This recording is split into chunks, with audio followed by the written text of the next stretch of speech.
So today I'm watching YouTube on the couch, and I put on this video by, well, let me see, Star Savior, called "The Gradual Decay of Killer: Dead by Daylight Discussion." And I really think this might be the worst Dead by Daylight video ever uploaded.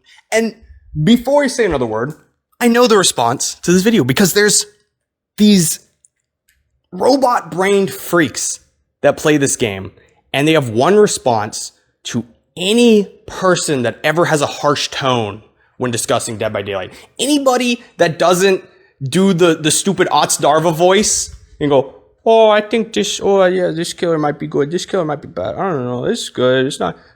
You can't have strong opinions about anything. You can't be passionate about anything, because as soon as you do, everyone will be like, what's this us versus them bullshit? I read us versus them bullshit in a Reddit thread once, so now I'm just gonna bring this up anytime I don't know how to make an argument. Us versus them. This isn't us versus them. This is me versus him, and he sucks. In this whole 20-minute video, he doesn't make a single good point. Not one. And you'll get tricked, because he'll start off good. He'll be like, the new anti-camp meter, that yellow bar that fills up, and then you can wiggle off hook when they're camping you, it doesn't do enough. And he's right. It doesn't do enough. Proximity camping is a better strategy anyways. Yeah, good point.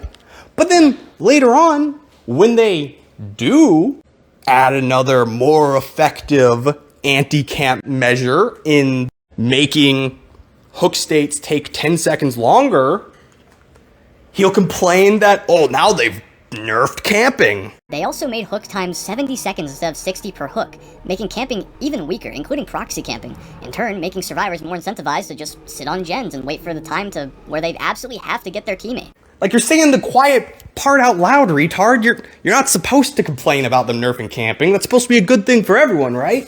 The only person it's a problem for is the bubbas, right? But we gotta complain about that because, it's another point in the favor of survivors. Every single patch only buffs survivors. Look at how many healing perks they're getting. In 8.1, the Tomb Raider update, they giga buffed a bunch of healing perks, the main one that really matters being Resurgence, as anyone would expect, followed up with 8.7, Steady Pulse. With the addition of my fellow trans girl, we got another strong healing perk. Oh man. But see, the thing is in those same patches where they're buffing survivors, they're also adding Krisu and Kaguya, which you insist are overpowered S tier. They gotta get nerfed. What were they thinking? So it kind of seems like the survivors need those buffs, right? To be able to balance out the survivor-killer thing, to balance it out. Like maybe the team killer is getting Krisu and Kaguya, and Team Survivor is getting some new perks and some new buffs. But that's a silly point. That's a silly point, because that only helps the Krisu players, right? What about if you're a poor, lowly Singularity player? Where's your buffs? I'm sure if they release Singularity buffs, then you'd be happy, right? But instead of just buffing him in the ways that mattered and calling it a day, they decided to destroy most of the brain-intensive requirement for the sake of making him easier for other players, completely alienating people like myself who wanted him to always be demanding, even if he was now strong. Removing his stack to the overclock duration for every survivor that was slipstreamed, and making his overclock max duration be the default, which leads him to not having to time his teleports nearly as precisely or play for the macro, adding aim assist to his gun, adding auto-aim to his cameras, although optional, giving him an add-on that is just an aspect of Skull Merchant slapped onto his kit that makes him really good at tunneling. This isn't the same killer I fell in love with.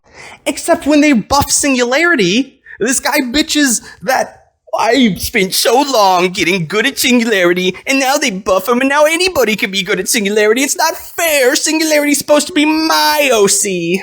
It's supposed to be my self-insert character. I hate humanity just like Singularity because I'm so lonely.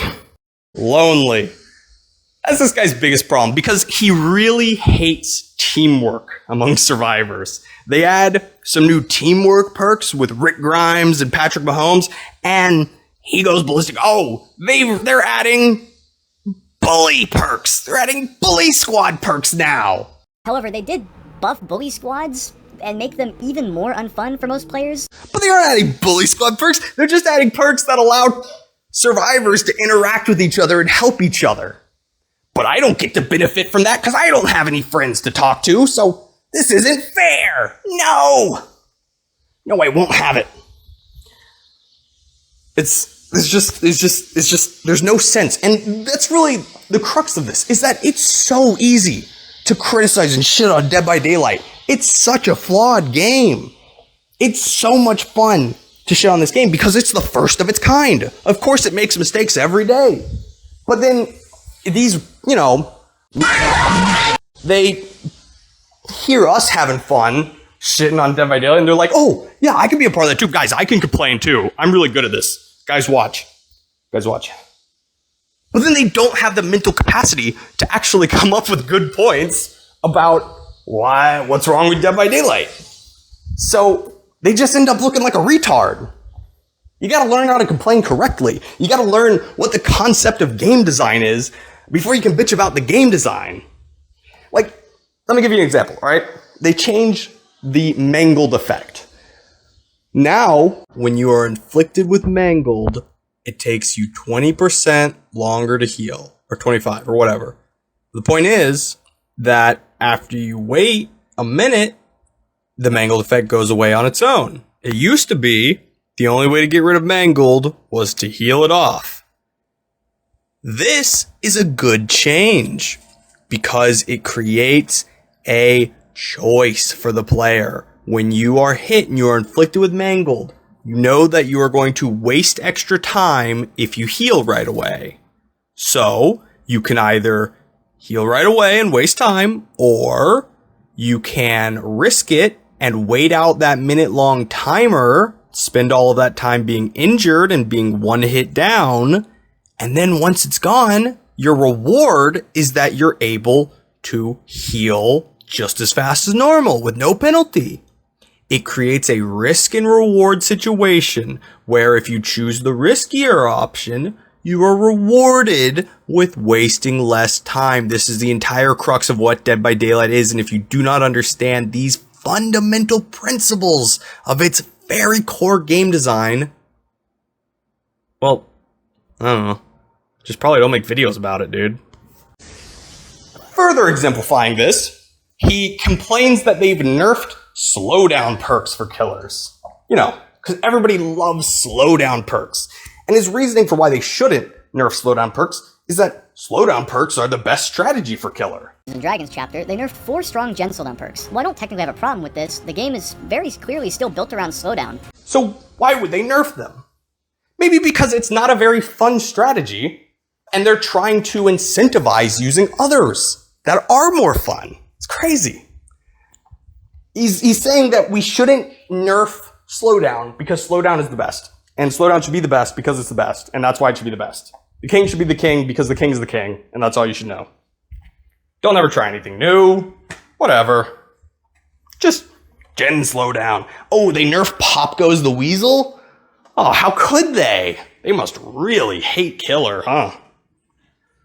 And you complain like, oh, I want to use these other perks. I want to use these other fun perks. Me too. It's a good thing they're nerfing slowdown perks to make those other perks more viable, huh? He literally makes the argument that gen blocking perks shouldn't be nerfed because gen blocking perks allow the survivor to do other things besides work on a gen. Nobody wants to work on a gen. That's boring.